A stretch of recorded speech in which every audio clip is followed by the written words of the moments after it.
Joined today by David, the portfolio manager of this strategy, to revisit the philosophy and the positioning of the portfolio. So, for those of you invested, we felt it was important to proactively address, recent performance and provide clarity around how the strategy is being managed. So, as we look at the past year and particularly year to date, the strategy has experienced a period of underperformance relative to the S&P 500. But over its 8-year history, it's really delivered strong long-term results. And so it's times like this where we believe it is important to revisit both the philosophy and the process behind the strategy, review what is driving recent performance, and really discuss how the portfolio is positioned today. So, David, thank you for taking the time. What I'd like to start with really is the foundation. So, from a philosophy perspective, can you walk us through the core philosophy of this strategy? Why 15 to 25 companies? Why unconstrained? And what is the long-term objective? Yeah, great questions, and I'm glad to be here, Jacob. So this strategy, as you know, it has a 7+ year track record. We started it at the beginning of 2019. And so as we were sort of thinking about developing strategy, throughout 2018, and this was a conversation that I had with our CEO and our chief investment officer at Dana. And the idea was, let's look at the stock market over the last, sort of 20 years, back to 2000 or so at that time, and ask the question, where has most of the wealth been created in the stock market over the last, say, 20 years?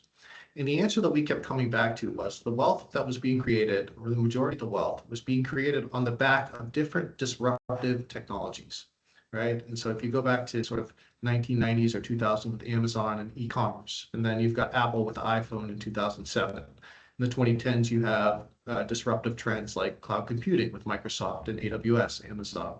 And that's moved, to today with trends like GLP-1s for obesity, or of course everyone's favorite disruptive trend is artificial intelligence.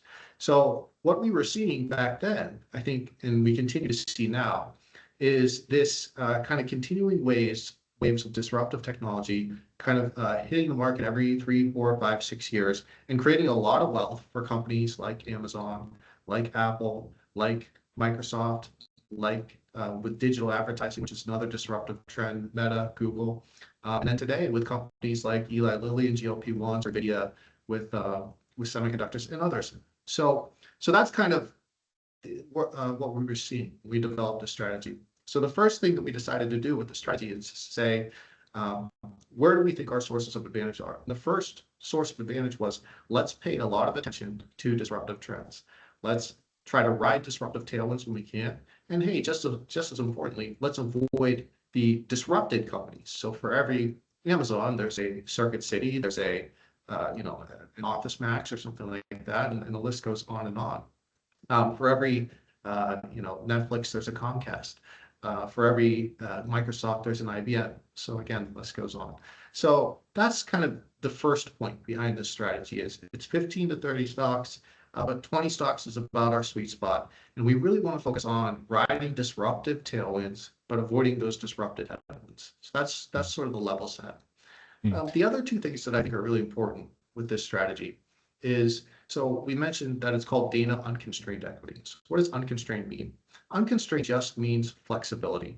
If you look just at the last 6 or 7 years in the market, we've had a number of periods in the market that have been fairly traumatic, disconcerting. Starting with COVID in February and March and April 2020, that was a very volatile period in the market. We had the interest rate increase of 2022, where a lot of people thought the U.S. economy was headed into a recession. More recently, we've had an election and different policy choices around tariffs. We had a tariff tantrum. Even today, I think we're in the midst right now of one of those sort of market rotations where a lot of the tech sector has been affected by fears of AI disruption. What we want to do is to have a portfolio that can move quickly and be flexible in and out of these different periods. So that's the idea behind unconstrained. The last point I'll say is, and this kind of relates to being unconstrained, is, so we have this idea of paying a lot of attention to disruption. We're going to be unconstrained. And then the last point is we're going to be actively trading the portfolio. Now, this doesn't mean that we'll be day traders. We're certainly not day traders, but you'll see us, once or twice a month is typically our average sort of trading cadence, where we'll rebalance the portfolio. And that might mean, taking 2% of the portfolio out of Eli Lilly because it's done well, and putting that 2% of the portfolio into Snowflake, a software stock or something like that maybe hasn't done as well. And that's sort of a trade that we've been doing recently, actually. So having that active trading philosophy, I think, is a little bit, can be a little bit unique for a long only strategy like ours. And again, just to sort of level set, this is US stocks only, it's long only, we're not doing anything with derivatives or anything like that. So it's a pretty vanilla, simple strategy where we're buying stocks, many that you know of, many that would be household names, but we're looking to sort of ride those disruptive tailwinds. Thank you, David. That's helpful. I like what you said about, unconstrained, which when you say that, it makes me think, it gives you more flexibility to manage how you see fit, which is, from a strategy perspective, gives you that potential for the outperformance over time. I want to talk a little bit about structural divergence, and you mentioned it, but with a concentrated portfolio, performance will naturally diverge from an index of 500 companies. But can you explain why that divergence is intentional, and how investors should think about tracking error over a full market cycle? That's a good question. It's one we've been getting lately, and I actually want to share a slide here. So hopefully we can see that slide. So again, this is a strategy with a 7-year track record where the compounded return over those 7 years has been 27%. Now, I wish that we could deliver 26%, 28%, 25%, 29%, 27%, but that's not how we've done it. That'd be very difficult to do. So this slide shows the annual returns of the strategy in sort of yellow versus the S&P 500 in blue. And as you can see, we actually tend to not look like the index, the benchmark, the S&P 500, much at all. So last year, in 2025, we underperformed by about 550 bips or 5.5%. We were up 12.3%. The market was up 17.8. That was actually one of our lower deviations that we've had over the 7-year time period. In fact, if you look at that 7-year time period, the strategy is equally likely in any given year to underperform as it is to outperform. Now, what's the positive for that behind that? Well, the positive is where we have deviated the most is actually in years where we've outperformed. So you look at 2020, 2023, 2024, a couple of 80% years, and even 2024 up 35%. So when we've been able to sort of, kind of stack the bases, we've been able to kind of drive the performance home. So when we do well, we tend to do really well. And I think that's something that people should understand with this strategy.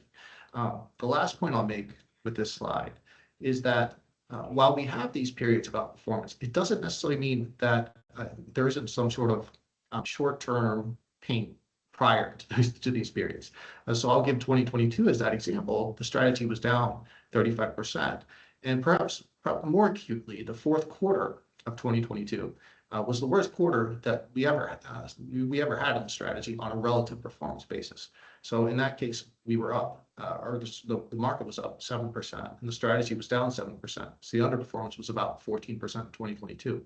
Why? Well, 2022 was a year where it seemed like every category leading technology-oriented stock was down 30, 40, 50, 60%. And if I recall correctly, I think Meta was down 65%. Amazon was down 50%. I think Apple and Microsoft were down 25 to 30%. List enterprise software names, digital ads, semiconductor names like AMD. So that was a year where, for different reasons, it was a difficult year for technology stocks. And it reminds me a lot, actually, of the period that we're in today. But in the second half, and especially that fourth quarter of 2022, we were a little bit early to investing in those technology names, which was fine. It's always very difficult to sort of time the exact bottom. As it turned out, the bottom for a lot of those technology names was around January of 2023. And then we had a nice year in 2023 of rebounding and strong performance. So this is the kind of thing you can see with the strategy. You see a good amount of variation in our performance relative to the underlying benchmark, and it's because we're concentrated. It's because we're willing to kind of make those bigger investments, those bigger bets when we have high conviction. And I will say today, like I said, it is a period right now where it feels to me like concentrating our bets and having some conviction in some of the different companies that we own, which I think we'll get into a little bit more, could pay off with longer term gains in the future. Yeah, thanks for that. I think understanding maybe pulling the lens back a little bit, and understanding what intra year or over that period of time looks like is helpful. Let's talk a little bit about the current environment. I did want to address the current numbers directly. Year to date, portfolio is down about 13%, while the S&P is slightly positive, or it's roughly about flat, I guess, after today. But what are the primary drivers of that difference? Yeah, well, it's been a challenging period of performance, and especially on a relative basis. And so, and that's actually extended. This year has kind of been, or just year to date over the last month and a half, has kind of been an extension of what we've seen in the second half of 2025. So it's really been seven months or so that we've been seeing this underperformance that's accelerated into the first half or the first month and a half of this year. So there are a couple of different things I'd sort of want to say at a high level first. The first is that prior to the third quarter of 2025, the strategy enjoyed a really strong period of relative performance. And I know everyone wasn't invested at that point in time, but for the 10 quarters leading up to that time, we had very strong returns. In some cases, unusually strong returns. So that's a fact. And I think the second half of 2025 and perhaps into now, we're experiencing just a natural period of consolidation in some ways. Although I don't think that's actually the main driver of what's happening here. What we're seeing today in the market underneath the surface, it's really interesting, right? Because the S&P 500 is flat year to date, as you just mentioned. And yet there are certain industries, particularly software, certain areas of internet, even technology-oriented industries that are down 10, 15, 20% year to date, while the market is flat. There are other industries like energy, like materials, like industrials, like consumer staples that are up between sort of 13 and 20%. So we're seeing a market rotation, a very significant market rotation that we haven't seen in a long time, where you're seeing some of the sectors that haven't gotten as much love over the last 3 years, sort of non-technology sectors, do really well, and technology-oriented sectors doing a little bit less well. Now, where's most of the underperformance been in our portfolio? I'd say about half of it has been in our enterprise software names. And I did want to pull up share my screen again for a couple of charts here on enterprise software. So here is the enterprise. So I'll take a minute to explain this chart. But so the green line shows the forward earnings per share trend for the iShares software ETF, which is a good proxy for just broader large cap software performance. The blue line is the share price of the ETF, and this is over the last 7 months since June 30th of 2025. So what we're seeing here is that the green line is indicating up 23%. What does that mean? It means that the earnings for our companies over the last not our companies, the earnings for the software ETF, of which our companies, we have 5 or 6 holdings in there, is up 23%, right? That's a lot. 23% in 7 months is, that's almost, if you double that, that's kind of what you're getting for the whole year. So we're showing that the software industry is growing strongly, continues to grow strongly. And yet the ETF is down 31% over that time period. And in fact, if you kind of look at the ETF kind of starting in January, it's where it sort of really accelerated down. So we're seeing a disconnect between fundamentals and share prices. Now, why is that important? So I'm going to move ahead to this next slide. Well, because we know, if you follow the market, right, and Jacob, you know this, if over time, over long enough periods, share price performance follows earnings prices or earnings price or earnings, right? Earnings per share growth. So here's a 5-year chart looking back at just the S&P 500. The green line is the forward earnings growth. It's up 79%. The blue line is the index share price. It's up 77%. And you can see that's within 2% of each other over the last 5 years and then into a little bit of this year. But it doesn't mean that that green line and blue line always track. And in fact, if you go back to 2022, which is a period I've already talked about, there was a large divergence between the earnings trend and the share price trend. And that does happen over time, and that's okay. That's what we're seeing today in software. And so let me just get specific for a second, if that's okay.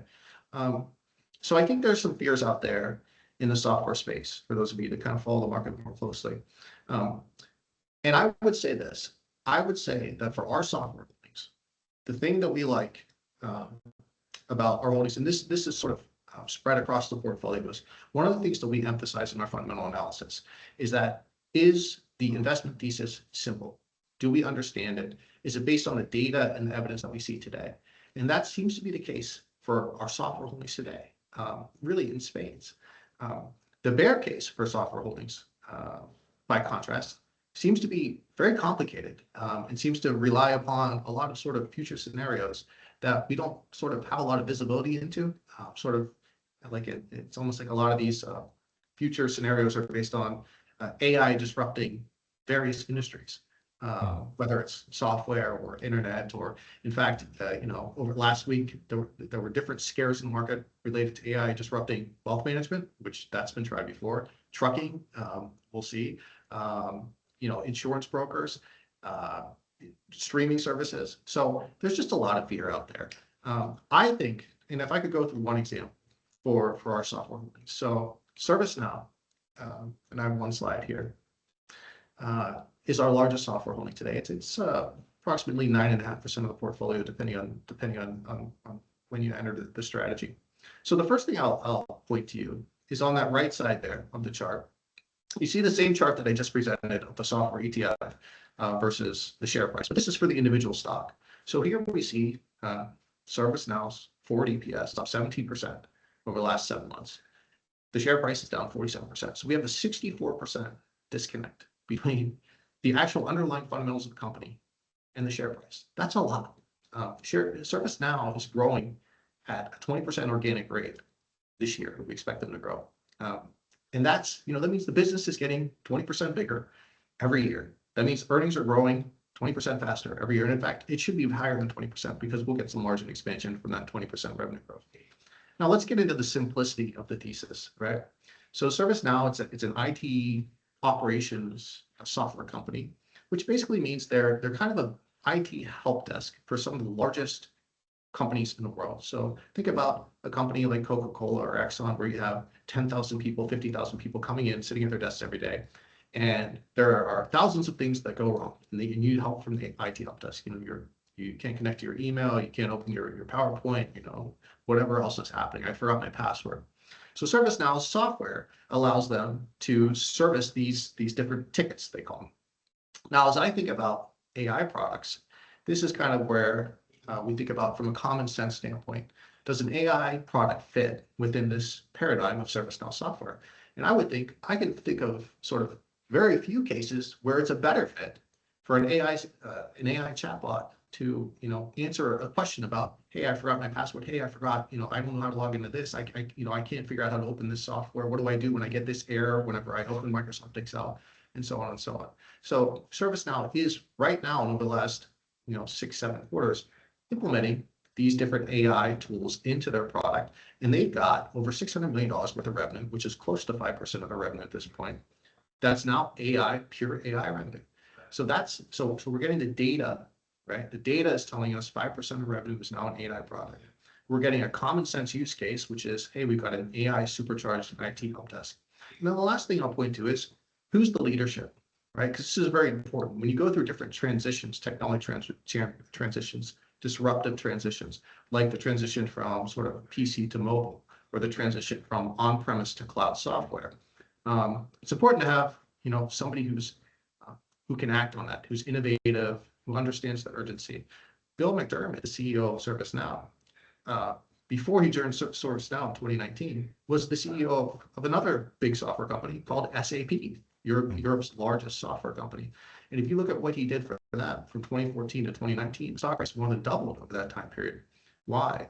Because he led them through a successful transition from on-premise software, SAP software, which was a big on-premise software shop, to a cloud-based instance of SAP. And actually, SAP's transition in that sense continues today, but Bill was the one to lead it. And so I think that's why we have a lot of confidence in him leading the transition through AI with ServiceNow. And I think that stands for our other software holdings, but I just wanted to pull out one software holding to give you a feel for just why we're not panicking about these stocks. You have a company that's growing 20%, where AI products are gaining traction. We're seeing that in the data. We're seeing that in the earnings reports. We know that they have a good leadership team, and we know that what they're telling us makes sense. Mm.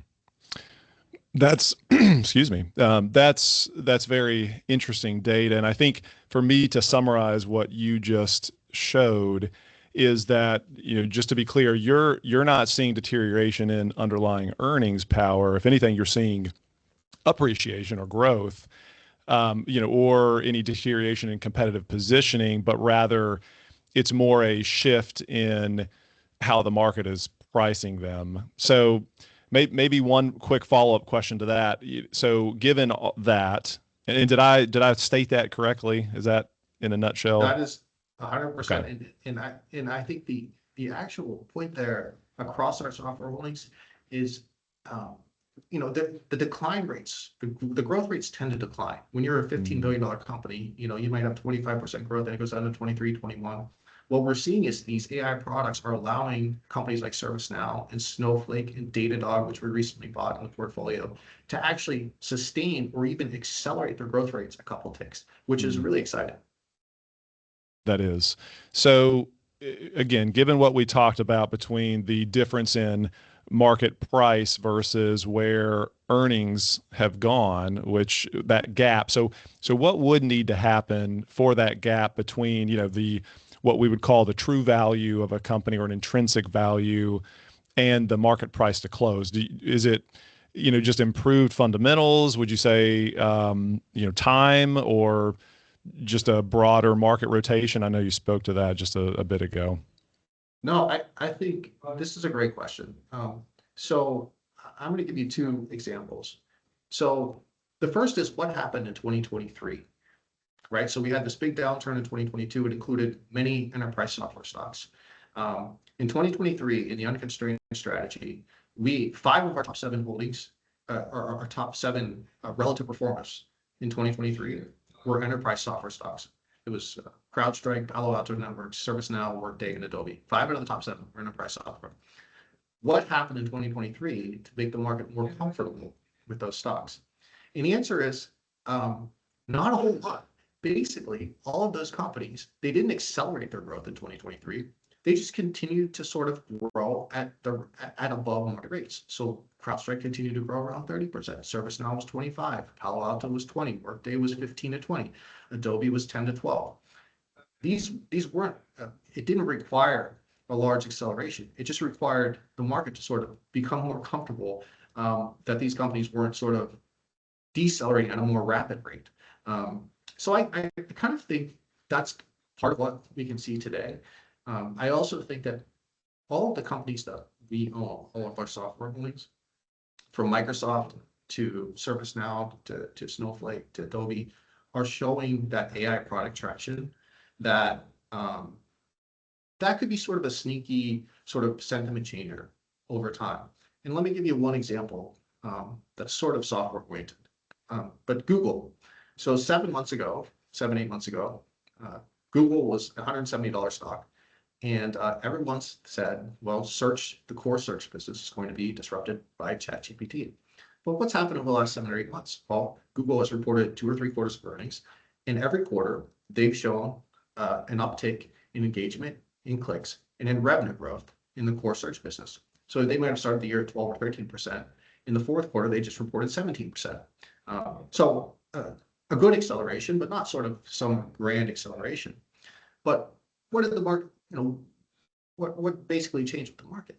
Well, the market came to realize that AI is actually enhancing the search business. search is materially better with AI overviews, with AI mode that we've all seen, incorporating some of the things with Gemini throughout Gmail. Gemini is their AI model. So just ongoing steady execution from Google produced that large turnaround in sentiment. The stock went from 16 times earnings to 28 times earnings, which was great multiple expansion. And oh, by the way, they grew earnings for that period as well. So the stock, at one point had almost doubled during that period. And so that's how quickly things can change in this market. And I could give you other examples as well, but I won't, because we should probably keep it moving. No, that's helpful, and thank you. And I do want to be mindful of our time, so I do have a few more questions, but thank you for the information so far. I do want to pivot a little bit just to talk about discipline within the portfolio. So, in a concentrated strategy, of course, discipline matters enormously. How do you determine? I guess two questions. How do you determine when an investment thesis is no longer intact? And I know you've got an example, maybe or two of this, a quick example, but any positions, have you had any positions that you've exited out of because of the original thesis being broken? Sure. So the most recent and the most significant, I think one that probably would make a lot of sense to hear about is Netflix. So we own Netflix in this portfolio for over 2 years, and it was one of our top performers through 2024 and into the first half of 2025, especially. So we owned the business based on the idea that, hey, this was a 15% revenue grower that was expanding their margins at a rapid rate, sort of 300 bips every year, which translated into about another 10% of earnings growth. That was starting to generate a lot of free cash flow. So we were looking at sort of 15% revenue growth, 15 to 30, or 25 to 30% earnings growth at a reasonable multiple in the 20s when we bought it. It went up into the 30s. And then we had a consolidating sort of streaming ecosystem where it became increasingly clear that Netflix was the winner, and they were expanding to things like advertising, live sports, other live events. So a nice setup. Well, in December, Netflix decided that they wanted to bid and buy Warner Brothers. Warner Brothers, spending almost $100 billion on Warner Brothers, and I'm sure they've got some great franchises, didn't really fit our investment thesis. Our idea with Netflix was keep creating your own content, spend money on your own content. Don't go out and sort of overpay for an asset like Warner Brothers that may have a lot of like Hollywood history and cachet, but maybe doesn't really have the operational, financial, and strategic benefits that don't necessarily accrue to sort of the shareholders of Netflix. So that was a big change in our investment thesis, right? We wanted an organic growth story. I mean, this is sort of really the core of it is we wanted an organic Netflix growth story, and it became sort of this muddied acquisition-driven growth story. So that's one example where something can change and we'll sell stock. That's helpful. Yeah, that's helpful. Thank you. When we think about kind of forward looking and as we evaluate, the portfolio today, I guess the question I have for you is, do you believe the opportunity set is more attractive now, or as we move forward, less attractive, or is it roughly, would you say it's about the same, compared to a year ago? So it's more attractive. And actually, I'm going to say a couple of things here that I don't say often because they aren't true, but it's true today. I think this is probably the most compelling combination of growth and valuation that we've ever had in the strategy. That doesn't mean we're going to outperform from here on, over the next, 1, 2, 3 quarters. But it does mean that when I look at the growth rate across the portfolio, right now, the weighted average growth rate is 24% on a revenue basis. That compares to the average S&P 500 stock, typical stock, at 5.5%. Our weighted average earnings growth rate is closer to 30%. And that compares to the typical sort of median S&P 500 stock around 9%. So we're giving you, 3 to 4 times the revenue and earnings growth rate in this portfolio for a valuation. And I just ran it today. It's at 27 times forward earnings versus 22 for the S&P 500. So a valuation that's sort of 1.3 times the S&P. So we're giving you sort of 4 times the growth for that 1.3 times the valuation. Right. Well, and to your point earlier, that earnings growth over time, the price tends to catch up with that, right? And so That's interesting. Of course, if we're talking about forward looking, we do need to touch on risk awareness. And so, just a couple more questions for you, David, and thank you again for your time. But what developments at this point in the game would cause you to reassess a little bit more meaningfully, and maybe second or follow up to that, what would just what would tell you something structurally has changed from a risk perspective? Yeah. So, I think that's a good question. I think so. There are kind of two kind of risks that we can talk about. One is just a general macro risk, which I think everyone is aware of. Sort of, there's an oil price spike or something unexpected where the macro slows down, and so I won't address that as much. We've we've positioned the portfolio through different periods well in those environments. What I will say from a risk standpoint is, and this kind of gets back to the original point of the sort of the sources of advantage around the strategy. That sort of idea of being active traders, unconstrained, identifying sort of disruptive headwinds and tailwinds. This is a period we are built for. Okay, so we've talked about that market rotation where we're seeing sort of real asset sectors go up and technology-oriented sectors go down. We've been here before. We've seen this before. We're very comfortable operating in this environment. So from a risk standpoint, we're going to anchor to a couple of things. One is we're going to anchor to what we see in the data, the underlying fundamentals, our earnings today, right? And if we continue to see earnings, revenues moving up and to the right, we're not going to panic. The last thing you want to do when everyone else is panicking is for you to join the selling panic too, right? So what does Warren Buffett say? Sort of be greedy when others are fearful. That's what we're looking to do, and that's what we have been doing over the last month and a half. Now, from a structural standpoint, there is always this sort of risk that maybe perhaps the risks of the market is discounting, which I think at this point is sort of massive industry-wide disruption in software, internet, fintech, IT services related to AI. Maybe that is real, right? It's difficult to say. I think for the most part, I'm skeptical that the world can change so fast, so quickly. And I would stack up that sort of AI sort of meteor scenario against kind of what we're seeing on the ground today. As I talked about with a company like ServiceNow, which we're seeing across our companies. But there are ways to hedge that out, right? One way is we do own a few semiconductor stocks, most notably NVIDIA and Broadcom. Those are the two leading companies that are producing artificial intelligence chips and servers.